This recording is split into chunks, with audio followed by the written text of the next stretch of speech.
thank you for the introduction. So I'm Robin, I work at Confluent, I come from the UK, I only speak English, I'm afraid. So am I speaking too fast already? That's fine. Okay. I get quite excited talking about Kafka, so if I start getting faster and faster, then I'll slow it down. Obviously I've got the mic at the back, can you hear me okay? Mm-hmm. Good stuff. Okay, so fraud detection with Kafka and KSQL. So, whilst I don't speak any Italian either, I'm also not an expert at financial services. So if anyone would like to correct the scenarios I'm illustrating here, please feel free to do so afterwards. This is like a fictitious example that I've put together to show the kind of things that you can do with stream processing with Kafka and KSQL. So let's imagine you go to a cash point and you withdraw some money. Okay, you decide to buy yourself some lunch, and you hand it to a machine, and you take €50 out, and that's fine. But on the other side of town, unbeknownst to you, someone else is using your same account, and they're withdrawing some money as well. So at some point somewhere, your card got cloned, and now someone's withdrawing money against your account, but in a different location.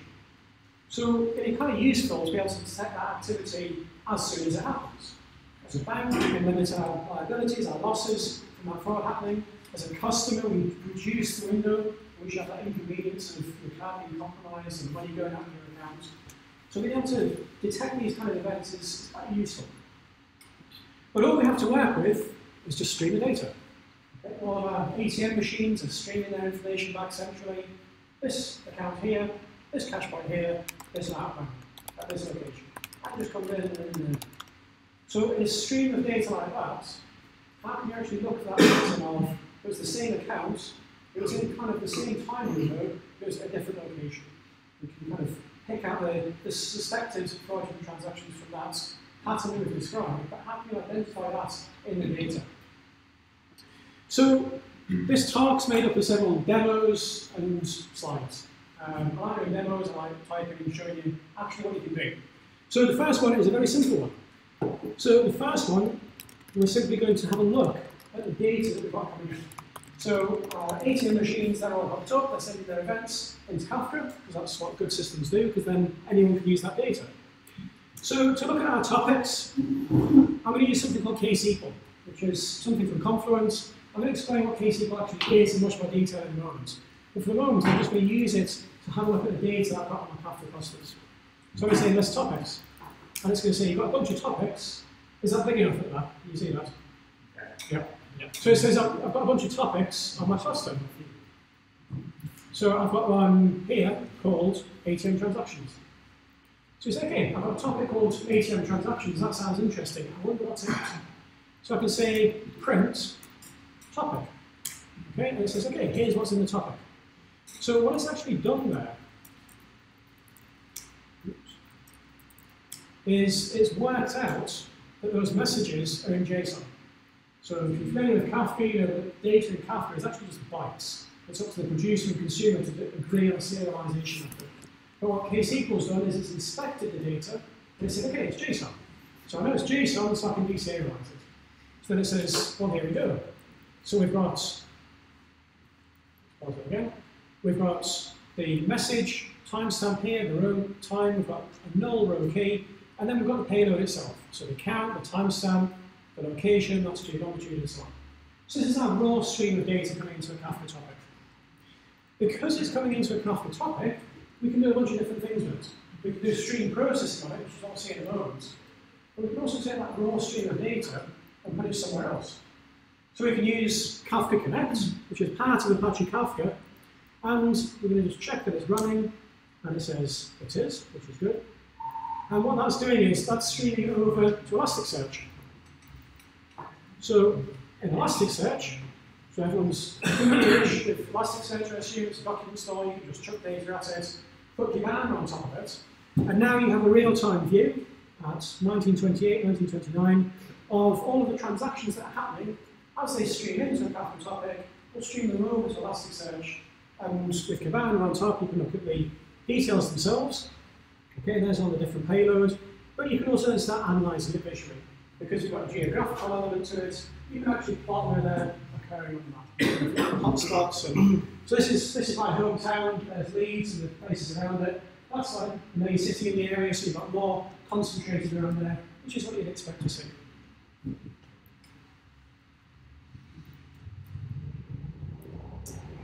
So, is it possible to turn these lights off? I can try.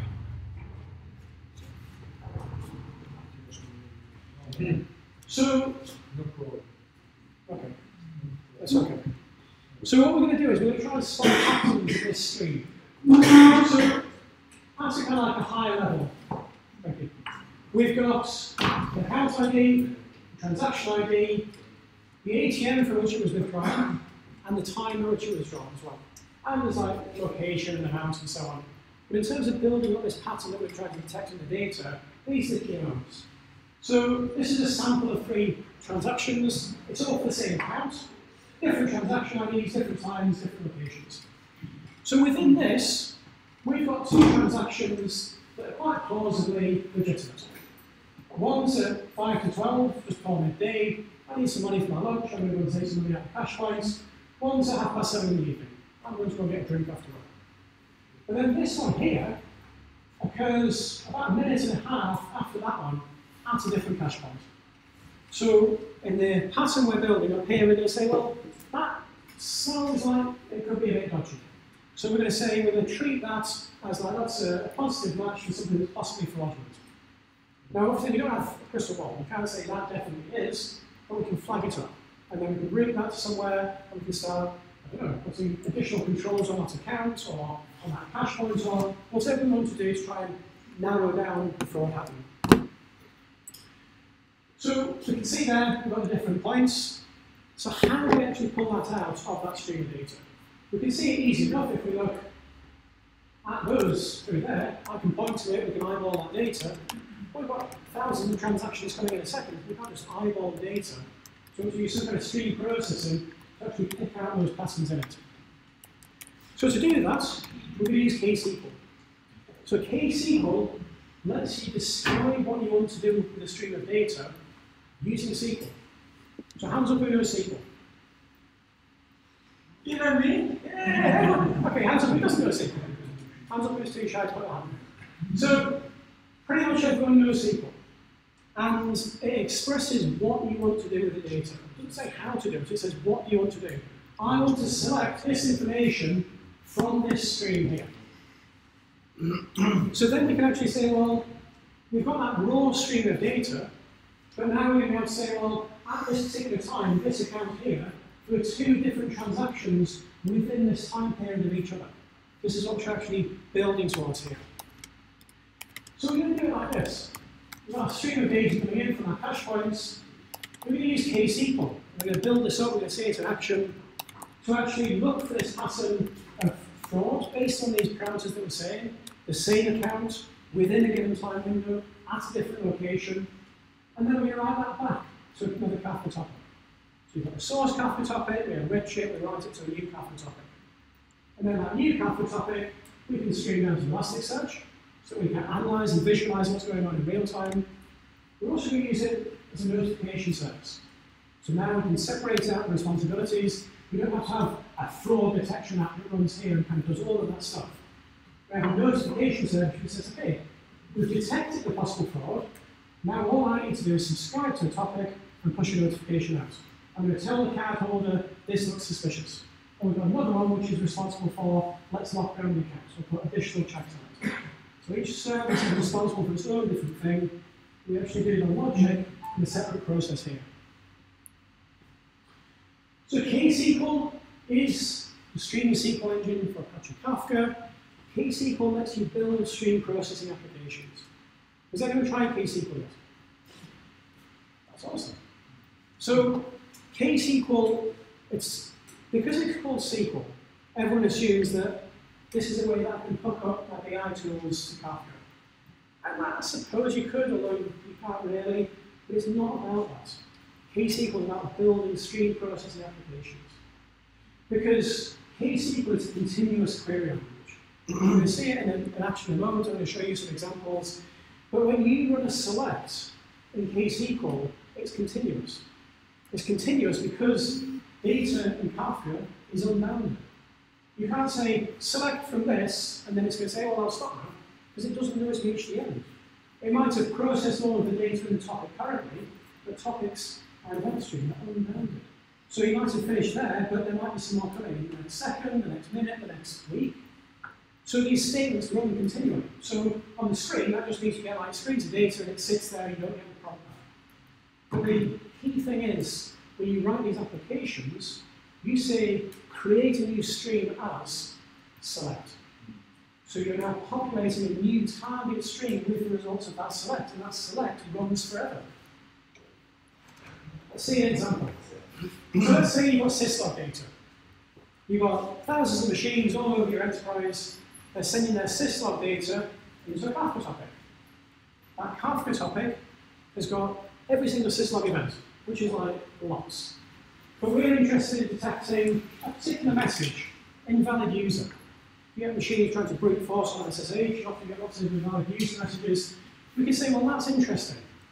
And let's suppose you can take that data and dump it to HDFS and do a batch process to search through it. But why would we want to do that? Because we can actually say, as these messages arrive on the syslog topic, and all the messages that are there already, just select from there where it matches this pattern and write it to a new topic. So from this stream of data, create a new stream of data. So it processes everything that's there already, and then every single message as it arrives. So we're simply filtering it out. The existing topic remains, but now we're creating a new one as the events arrive. So then from that, you can put it into HDFS if you want to, you can put it into Elasticsearch, you can drive an application which wants to respond to that event. But the simple filtering of a stream of data is really powerful. It's the kind of thing that we try to build into our own applications that's responsible for the other bits of the task.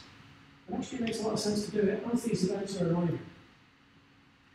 So you could filter a stream, so another example, same concept. You've got orders. You want an application that processes only orders that are completed. You don't have to build that logic into your application, because chances are you have multiple people who want to know about completed orders. You can have analytics, you can have this application, that application.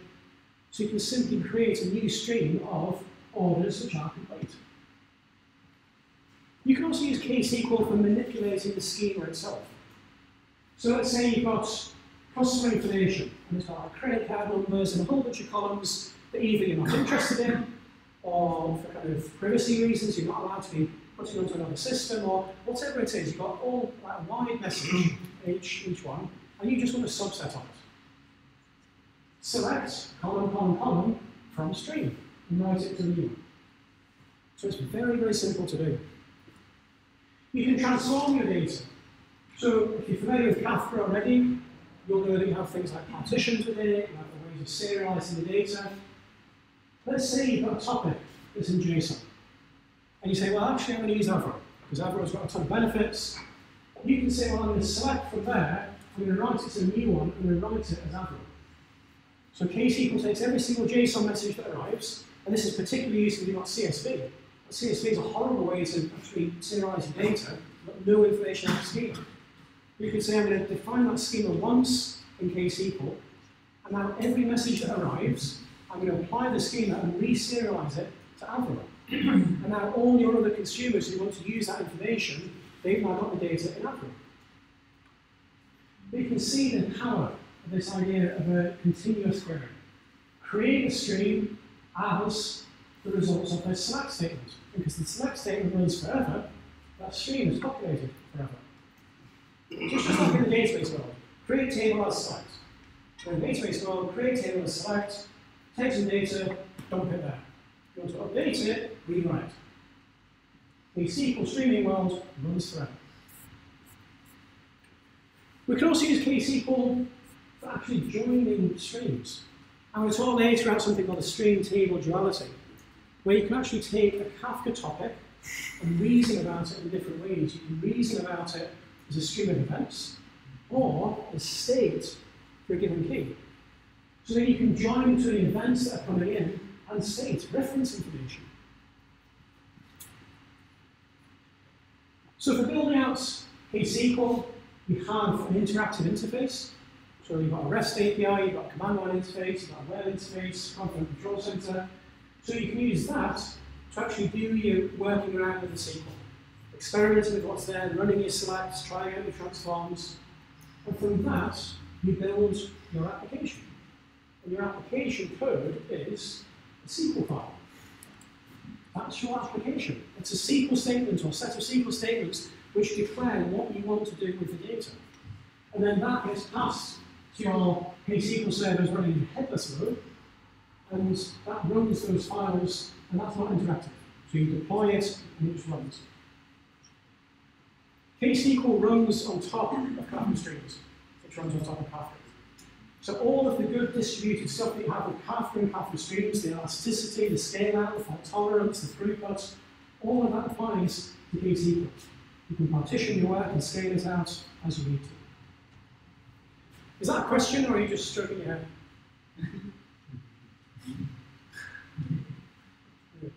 Okay.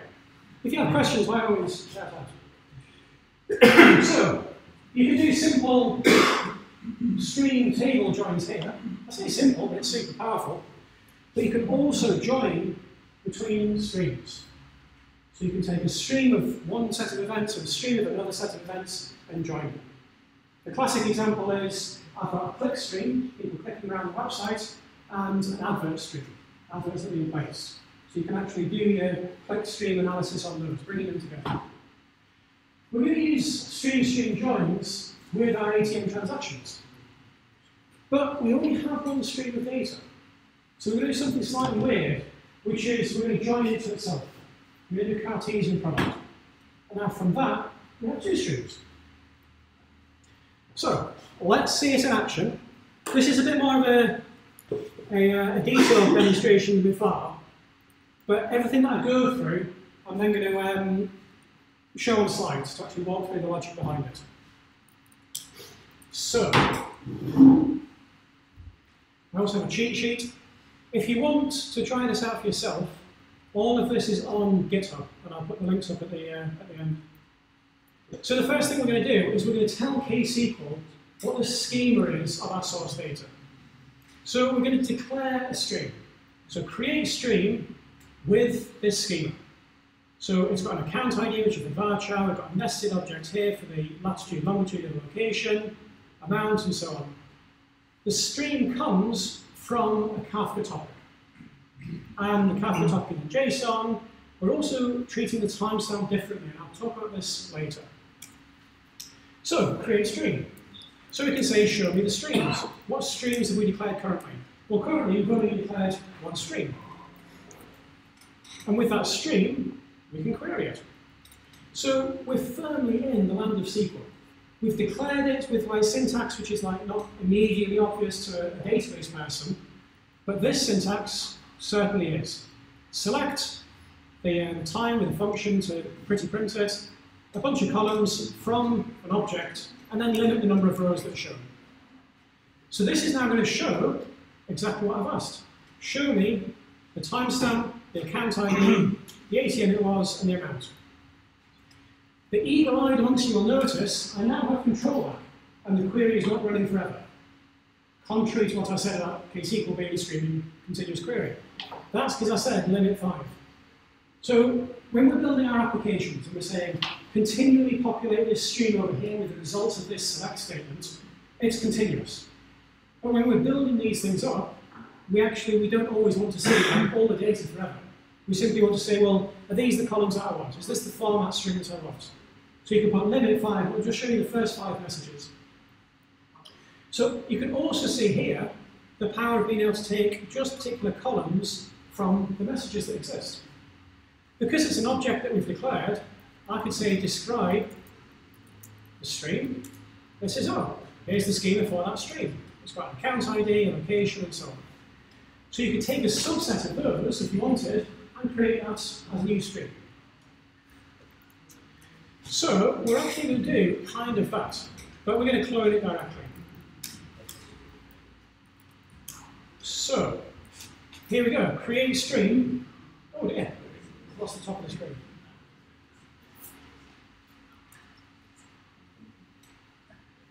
Is that better? Can you see the top of the screen? Yeah. Good. There we go. Okay, so create stream, and we're simply going to clone it, which specify the partition count here as select star.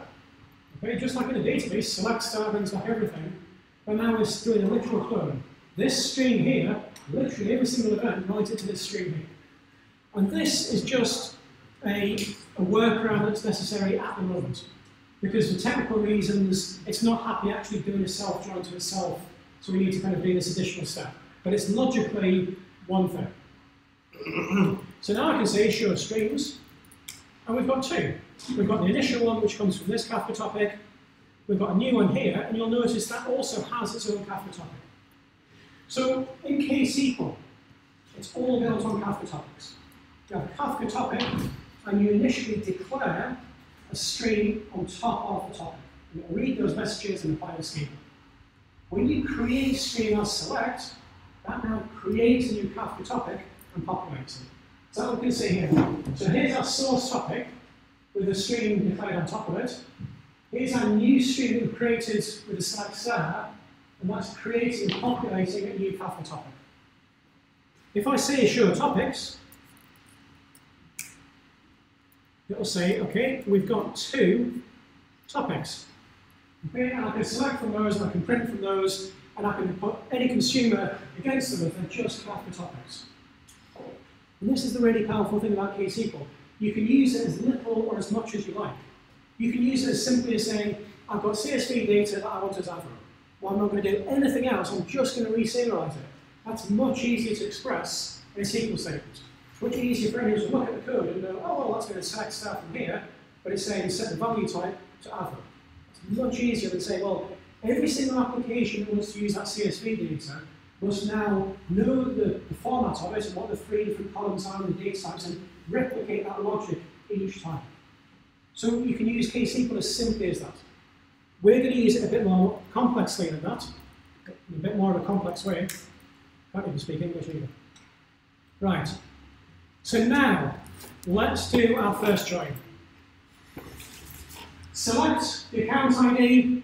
We're going to select the two timestamps here. So KSQL supports functions. Okay, it also supports user-defined functions, by the way.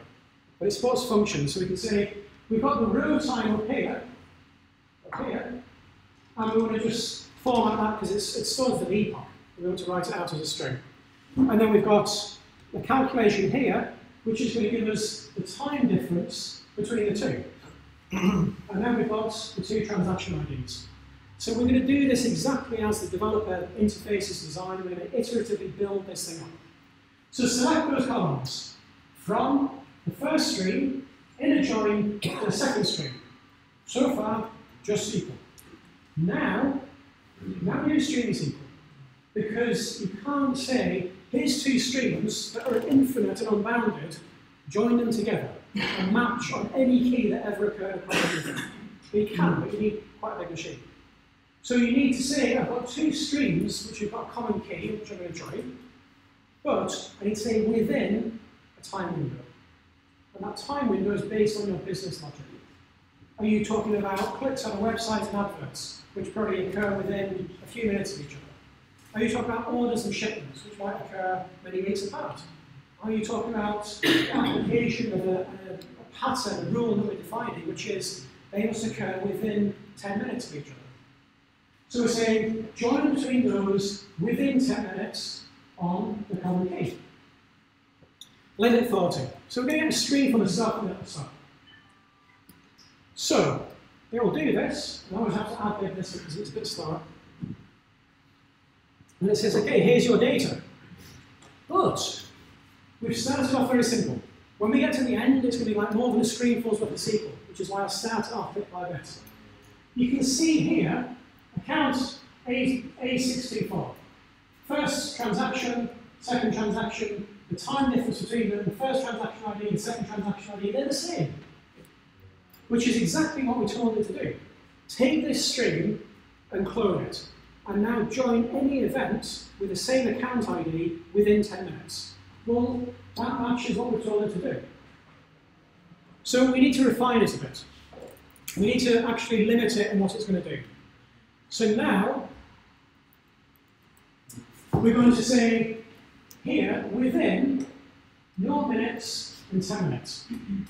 Don't go backwards in time, only consider 10 events from the second stream that are 10 minutes after the first event.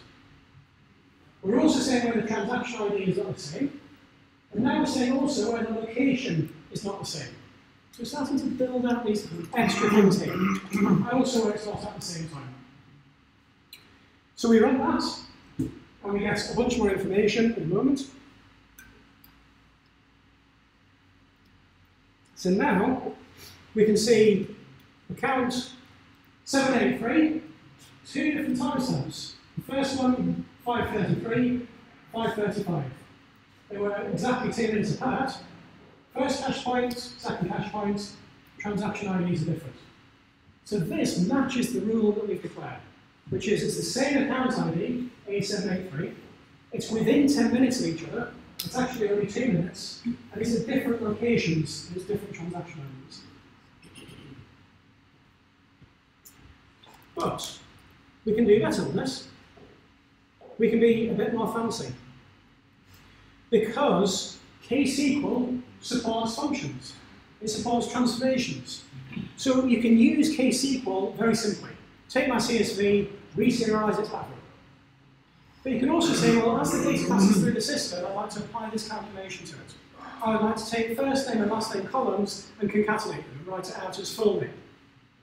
I can say, take the data as it comes through, take the timestamp of each one, and work out the minutes difference. Take the location and use the geodistance function to work out as the crow flies what's the distance between those two cache points. And now, it's a bit messy, take the time difference and the location difference to give us the speed that would be required. If I was at this cache point here, and I run quickly over to this cache point here, is that plausible or not? Is it, I went to one cache point, it wasn't working. I walked 2 minutes down the road, I went to a different one, it was working. Or that one was working. Do you see what I mean? So that's credible. But we can actually say, well, how fast do we have to go? So at this point, we could say that we can add into our rule. So we can do it iteratively. So now, I told you we get to lots and lots of SQL. Now we're going to persist it. So now I need to page up so we can actually see what we've got. And what we've got is actually exactly the same as before. Select, with the join, the calculation. I've brought in a few extra columns and done concatenations because we want that information. But crucially, I've added create stream as. That's all you need to do. So instead of dumping the contents to my screen, it's now going to take that select statement, and I've taken the limit off, obviously, I'm going to take that select statement, and it's going to write it to a new stream, ATM possible fraud. So now when I run that, I don't get screen falls back. I just get confirmation, okay, I've created that stream. So now I can say show streams, and it says, okay, I've got 3 streams. I've got the first one, which comes from that source topic, the original source topic that we're populating from the ATM machines. We've got the one that we cloned it to, which was like necessary for this little workaround. And then we've got this one here. ATM possible fraud is a stream populating Kafka topic of the same name. Doesn't have to, but it is doing here. We can describe it. We can say, tell me about this stream that I've just created. This is okay. We've got a bunch of different columns. You've got the timestamp of the 2 transactions, the distance between them, the speed required, the account ID. Obviously, we only have that once because that's our common key. It's going to be the same on both transactions. The amount of the 2 transactions, the IDs, and so on. So we've now got our full payload of information that we want. I can also say, tell me more. And it says, okay, I'll tell you more. It says, as well as the schema, I can tell you what the key is set to. I can tell you what serialization we're using. I can tell you about the Kafka topic that I'm populating from this stream. I can also tell you, because you have run an application, because you have an application that is now running, I have metrics. I have the throughput rate, how many messages I've processed, when was the last message processed. if I rerun that, okay, those numbers are going up. 6445 messages, 6459, and so on. So, oops, it's an application. It's sat there, it's running, it's processing. So that huge statement there, this statement here, I would take that, plus the create stream and the create clone, I'll put that in a SQL file, and I'll deploy that onto my production server.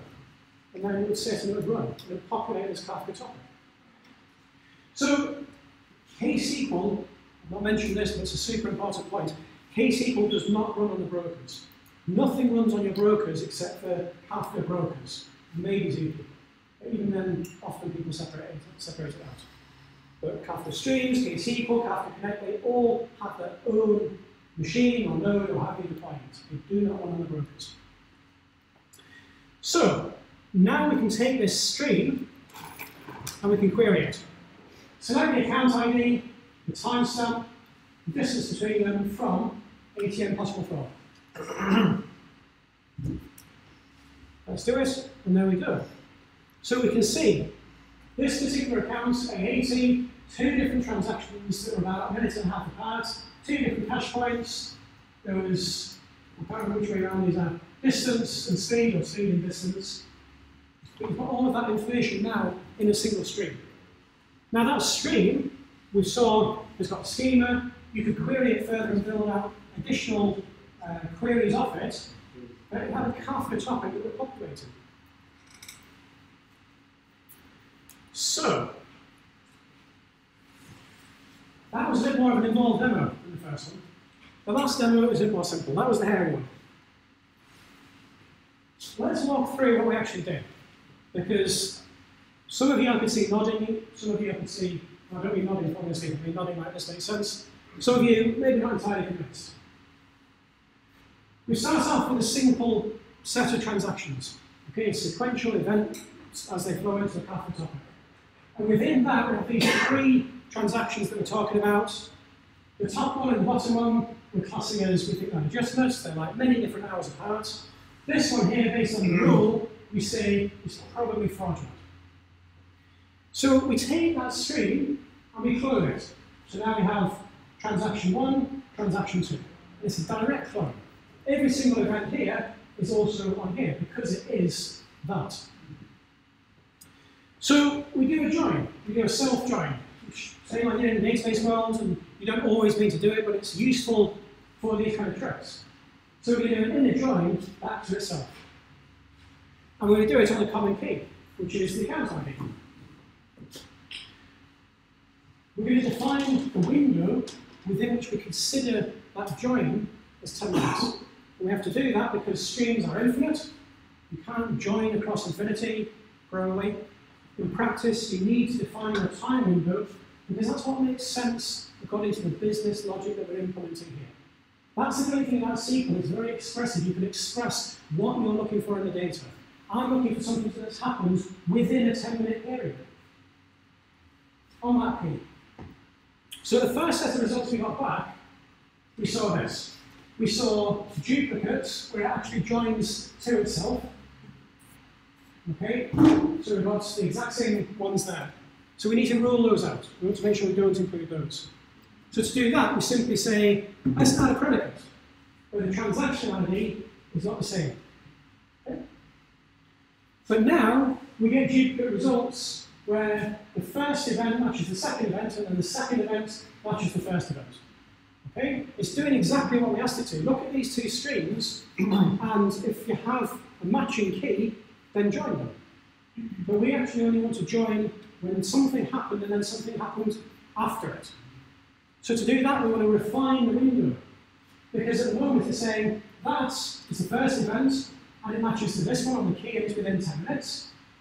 And then this one here, it matches on the key, it's also within 10 minutes. Okay, it just happens to be 2 minutes previously. So we end up with this crossover like this, and we don't want to join back in time. So we simply say within 0 minutes, don't consider something that happened previously. Only consider something which happened afterwards. Okay, so now we get rid of that one there, which means now we get a single result back. which is our possible fraud. So we've got our legitimate one and a suspected dodgy one. But then we said, well, would you have to be Superman to actually get between these two locations? Is it just genuinely, I drew some cash, I walked away, I thought, oh no, I'm way back to the office, I need to buy some presents, I'll draw some more cash, 2 minutes later, different cash points. Or is it, I draw some cash, 50 kilometers away, someone also draws some cash 5 minutes later, that's not plausible. So we can use the functions within KSQL, there's a geodistance function, as the crow flies, what's the distance between those 2 points? And then take the time of the 2 transactions and work out, because you can do maths, what the hours difference is, and then what would be the kilometers hour required. So it's just an example of how you can use KSQL, as well as doing joins and stuff like that, to actually transform and do calculations on your data.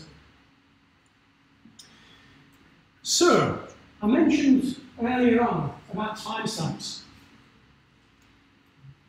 And time is an important thing, particularly when you're doing event processing. We're not talking about batches of data. It's like, oh, well, that'll all be this kind of thing. If we're talking about an infinite stream of data, we need to be very cognizant of how we're handling time. If we're doing aggregations on the data, which, by the way, KSQL does, we can do window aggregations, the rest of it sum up an event stream over time. If you're doing aggregations, if you're doing joins, you need to handle time properly. So events happen at a time, okay? And Kafka models that time. Kafka has the metadata within a message. It has the row, it has the key, it has the value, it also has headers and the timestamp. When you send the message to Kafka, you can set it as the producer. If you don't set it as a producer, it'll just inherit the time which it hits the brokers. But lots of the time, people send data to Kafka, which is got timestamp about a payload. So that's what we've got here. The row time is just whatever time it hit brokers. The timestamp is the time at which the event occurred, which is what we want to reason about. We don't want to say, did these 2 transactions happen within 10 minutes of the event hitting Kafka broker, which is completely arbitrary and completely subject to network conditions and all the rest of it. We want to say, did they actually happen within 10 minutes of the event, of someone going to the cache point? So you have the Kafka message timestamp itself, which is what KSQL exposes as row time, and that's 11 minutes past 5. But then you have the event time itself, which was a couple of minutes earlier. So we want to tell KSQL, when you do any time-based reasoning, use the timestamp column, which is helpfully named as timestamp, but that's a column within the payload of the message, and there's how to decode it. So, we've taken a single stream of data, we've cloned it and we've joined it to itself, we've applied a windowing join, we've filtered out some of the conditions which meant we were getting duplicates or data that we weren't interested in, but all we have still is a list of account IDs and transactions that look suspicious. Well, those accounts belong to someone. So we want to find out who do they belong to, because we want to be able to send them an SMS or follow them up or notify them about this behavior. So that information, as it often does, is in a database. Good old databases, they sit there, they hold data for us. You can integrate databases with Kafka. You can take the entire contents of a table or a set of tables or a whole database, and you can replicate it to a Kafka topic and then synchronize any changes from the database continually into that Kafka topic. So we're going to take this data from our database, we're going to use it to enrich the suspected fraud with who is the unlucky person to whom that account belongs. So we're going to use Kafka Connect for this. So Kafka Connect is part of Apache Kafka. It's one of the APIs of Apache Kafka. And it lets you do streaming integration.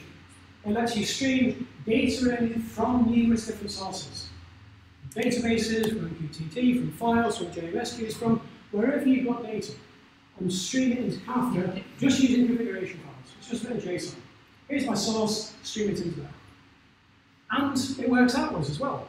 Take data from a Kafka topic and stream it down somewhere else. So we saw already streaming it down to Elasticsearch with Kibana on top. You can stream it down to a database if you want. to S3, to HDFS, to BigQuery, to wherever you want to put your data. And it's just the configuration file. So if you're writing code to do this, please don't, because it's there already. It's there in Apache Kafka. It runs just like KSQL on separate nodes, separately from the brokers. It also runs distributed, so you can scale it out. It handles where it got to in processing. If something fails, it handles schemas. It does all the kind of stuff. If you're trying to write that yourself, you'll probably think, oh yeah, we should handle this, we should handle that. At which point you'll get around to reinventing Kafka Connect. That's what it's there for. You can get connectors, a bunch of them ship that come from a platform. There's also come from a hub. Type in a particular technology you're interested in integrating with, and it'll tell you which connector you can use and download it and install it.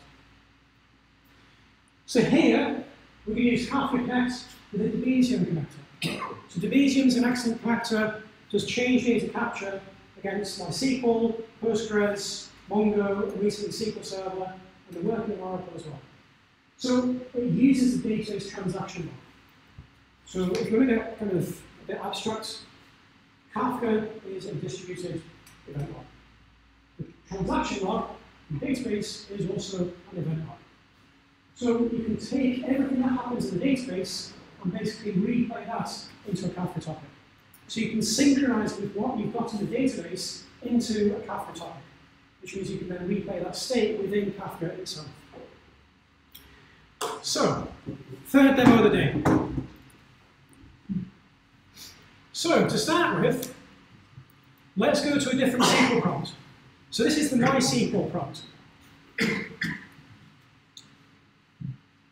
Okay, so this is MySQL. I'm using MySQL. This could be any relational database. The concepts are the same. So we say, show me the tables, and you've got a table called accounts. So show me the contents of accounts. I'll show you the first 5. Okay, so this is just SQL, but it's MySQL. Okay, there's the contents of the table. We've got a bunch of rows, A42, it's me. What we're going to do is we're going to look at that data in Kafka. So I'm also running Kafka Connect over here. Okay, that's just using the REST API to say, is it running? Because if it's not, this demo doesn't work. But it is running, which is good news. So what that's doing is it's taking the data from MySQL, it bootstraps the contents, puts it into the Kafka topic, and it synchronizes every single change, very low latency, because it comes from the bin log, from the transaction log, streams it into a Kafka topic. So now, back to a different SQL prompt, we're back at KSQL. Show topics. What topics have you got on the system? We've got a topic called accounts. So let's have a look at that topic, shall we? Print accounts from beginning. It says, okay, you've got a bunch of data. And it says this time, the data is in Avro, okay, which is generally a great thing because it means all the schema and so on is stored in the schema registry. All my consumer needs to do is say, please give me the schema for this particular topic. So we see we've got the timestamp. Where's my cursor? That's it. We've got the timestamp, and then we've got the payload.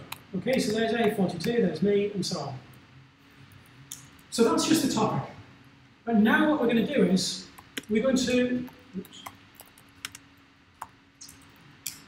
tell KSQL to model a stream on top of that.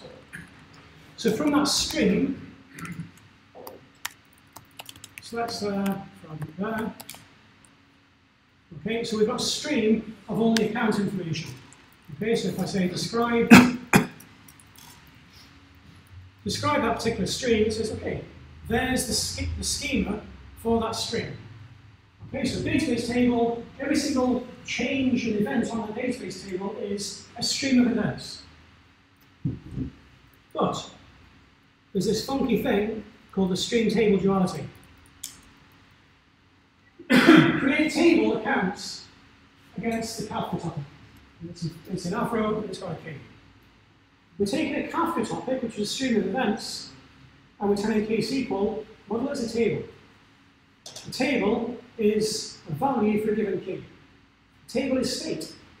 But this is all manifested from a Kafka topic. The Kafka topic, which itself is populated from a database. Let's have a look, Sue. So here I'm querying a KSQL table.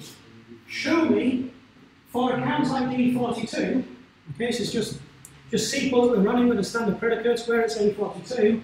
Show me those columns. It says, here is the current value for that key. What's Fine. Sorry. Yeah. What's the difference between this and the Kafka topic? That's a great question. If you don't mind, I'll answer afterwards. Is that all right? That's They are, right. they are kind of related, but not directly. All right.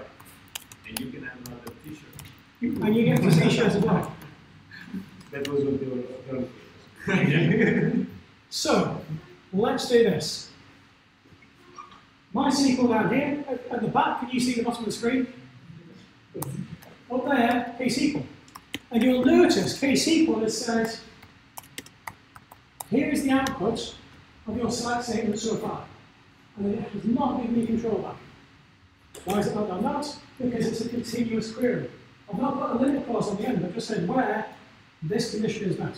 Where is A42? It said, well, here's the output so far. But that might change. So I'm not giving you control back. Excuse me. Yes.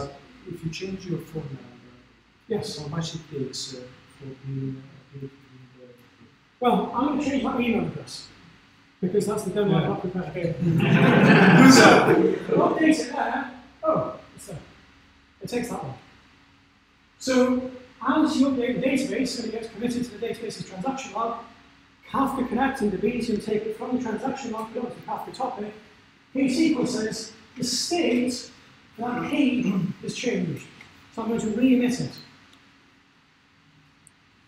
If I query, I'll tell you what, let me change it a couple more times so we can see. So if we change it again, okay, email addresses are off like that, the state changes again. But if I cancel that select up here, okay, and now I say, let's query the table, show me the state for that key. It will hopefully say, well, the state is as it is currently, Moffatt. It's not none or conflict.io, that's what it was in the past. It's taking that string of events and saying, well, the current state for that key is that. And this is where you get into the compacted topic. But what we can also do is say, because if you remember, these are all Kafka topics. We've not suddenly persisted this state somewhere or something funny like this. This is all built from a Kafka topic, which happens to be from a database, but it could also be from our application. So we've taken a topic and we've treated it as a table. But we can also take a topic and treat it as a stream. Show me, for this particular key, this set of events. Or show me, for this particular key, the current state. The current state is Moffatt. The events related to that key arose with different email address changes. So this is so powerful because it gives you the ability to reason about the data in different ways. You can say, how many times did that person change email address? 3 times. If all I keep in my system is state, all I know is what their current details are. But by capturing the string of events, you can do both. So we've got a topic with all our users, with all of our account holders in. So now what we can do is we can join it.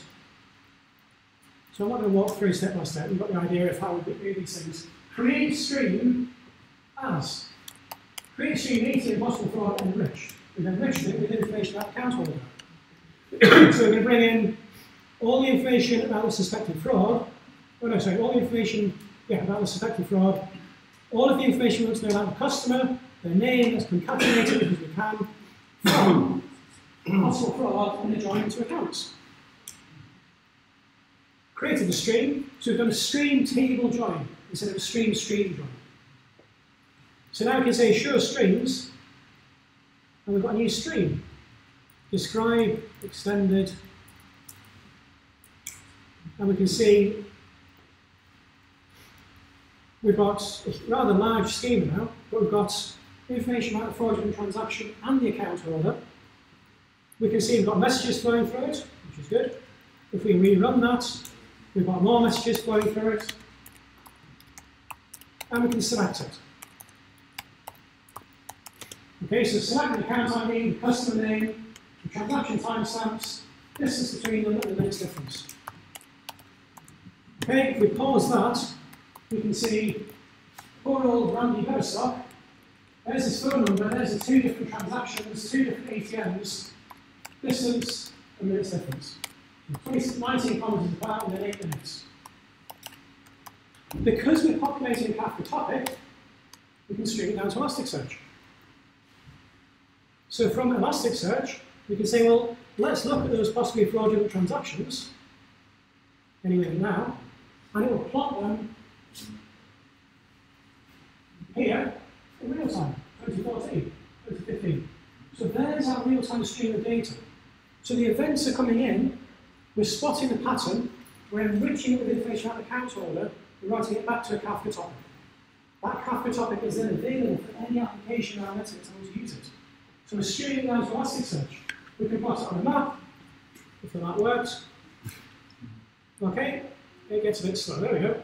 So there's our map, we can start analysing which ATMs are most commonly hit by fraud, which ATMs are most commonly used by a fraudulent person, and so on. So we've got the data, we can put it into Elasticsearch, we can use it elsewhere as well. We have a topic of, here's suspected fraud with information about the person. We can use it to Elasticsearch, we can also drive services from it. But those different services, all they need to do is their particular thing. Send an email to the account holder, send them an SMS, put a block on their account, or do something else, or go and tell a different system about it. We're not building in all of this logic into all these different applications repeatedly. We're processing the data as it arrives as a stream of events.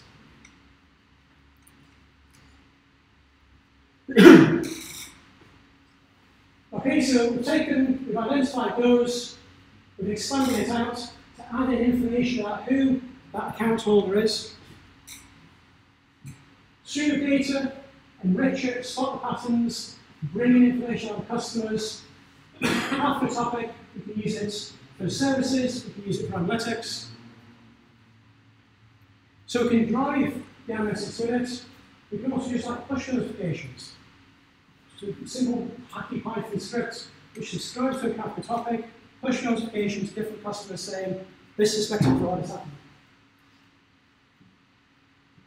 So all of this is built on Confluent platform. You've got Confluent community components, the KSQL, you've got Steam registry, you've got Confluent Cloud as a managed service, you can run it yourself on premises as well.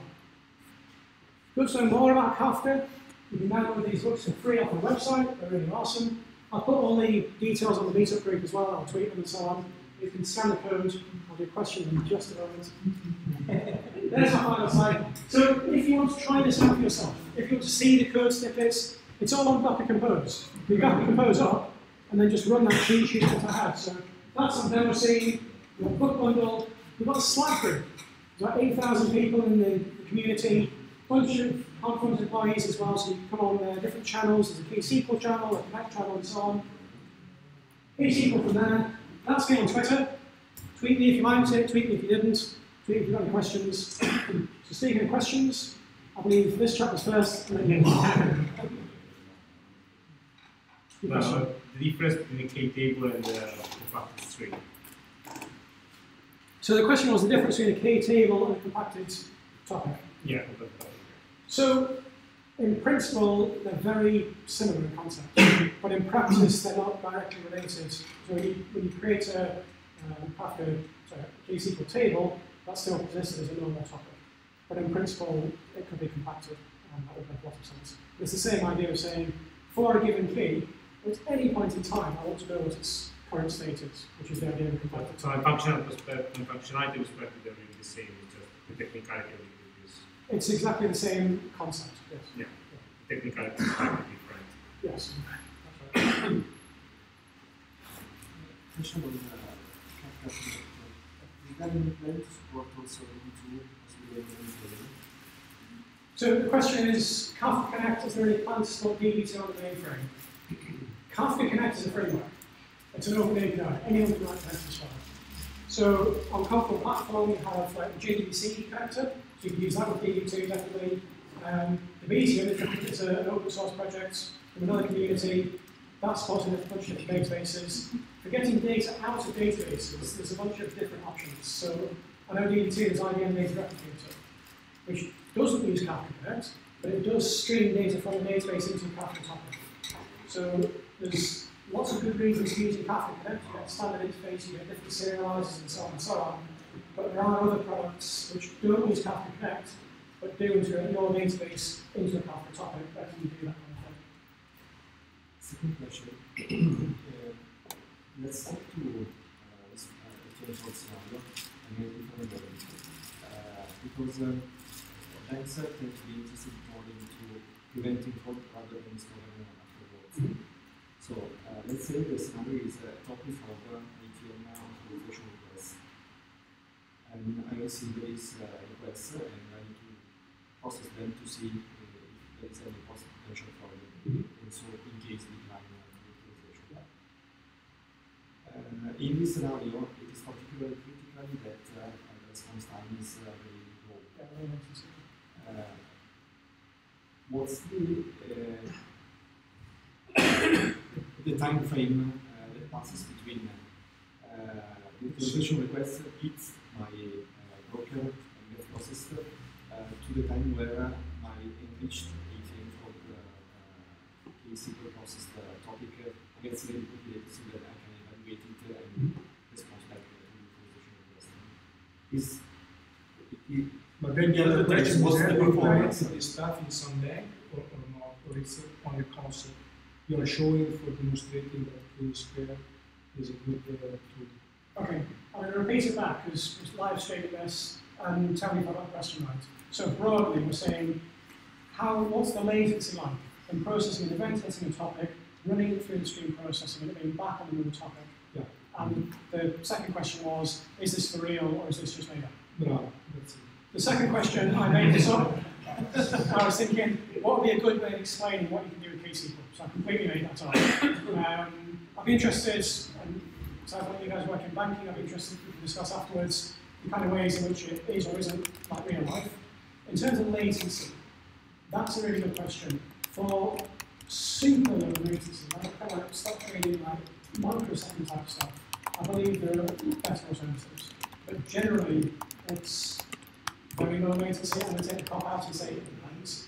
I don't know if Paolo or if anyone else can comment on the kind What is the latency you require? 10 milliseconds, 20 milliseconds? We do it in 10 milliseconds, sorry?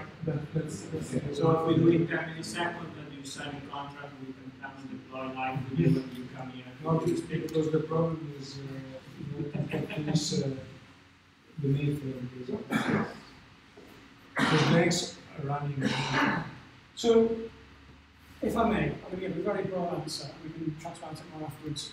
We have a huge number of banking customers, a huge number of finance customers using Kafka for fraud-based platforms. So, yes, it is used. Yes, it's evidently low latency enough for them. In general, one should always test these things, but you'd be in the right ballpark looking at this kind of thing.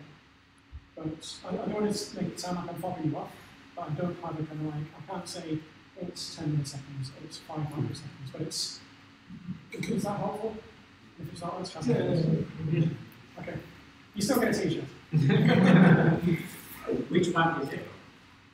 No, actually, it's related to credit card business. But, so the business case is a credit card authorization request, which has to be declined based on possible fraud. There are already fraud detection and reaction tools like the Shield, Falcon, so they are market leaders. Yeah. But they're not based on this kind of knowledge, of course. They're their own internal algorithms. Okay, anyone else? Oh, you were first and then you. How does the algorithm work? Is there a topic, for example, with 5 partitions, I have to watch 5 views, or? So the question was, how does parallelism work? Yeah. Topic with 5 partitions. It just works. So in the same way that that was an easy. So you run one query. If you have one node, it will all run that. If you have 5 nodes, it'll parallelize it and run that across 5. So in the same way, Kafka streams will read the stream work We have 5 nodes, and one of them goes pop, or restart that work, and one of the remaining ones. Okay? Yes? Could you better explain how and why you rekeyed the topic which you joined with the string, the table topic? Yes. With the string? Yes, well spotted. So, the question was, why did I rekey it? So, when I took the stream of accounts information from the database, I ran a couple of commands that I didn't really explain because that wasn't the point of what I was showing, but it actually models the stream on top of the topic, and then it rekeys that topic. Because to join between streams and tables, the table must be keyed, the Kafka key must match the key on which you're doing the join. So the key, as it was in the source topic, wasn't what it needed to be. It wasn't what the account ID. I can't remember why, but it's not. So for the join to succeed, you can use KSQL, and again, great use of KSQL, you can rekey topics, you can repartition topics. So there I'm saying, take the exact same thing, but just partition it on a different key. And then take that topic and use it as the source for the table. It's the kind of thing, as KSQL evolves, like we're starting from 0, and relational databases have been around for like 40 years, and they do that kind of thing automatically. Whereas KSQL, basically, you have to do yourself at the moment. Okay. Anyone else? Awesome. So I'll put the slides. Oh, yes. We want to summarize KSQL and then the logic embedded in an application. Yes. So I want to deploy to production. How can I do it without balancing the information state, stream, etc.? So you want to restrict who can create Kafka topics? Yes. You need to set your KSQL. So when you run KSQL, you can run it as like one great big cluster that everyone uses, or you can run a cluster for your particular application. And if you're using security in the Kafka cluster, you would set up a role in that particular KSQL cluster. Okay, so it is treated like a client as a client. Yes, you can see what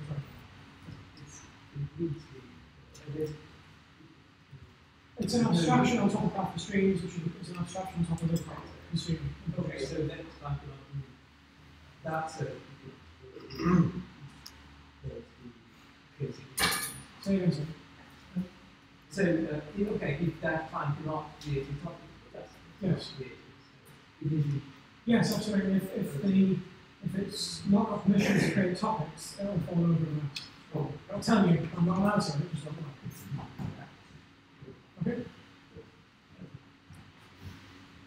Yeah. So that's business case where it was reflection. The best business cases, that's a good question. I think because, well, Paolo's hand shut up. The best business case was the one that the customer would pay us the most. So,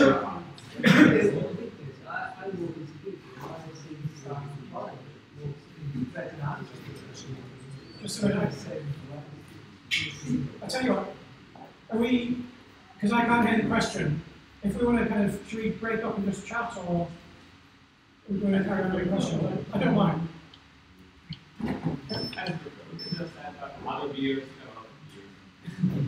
just thanks for the result. Okay.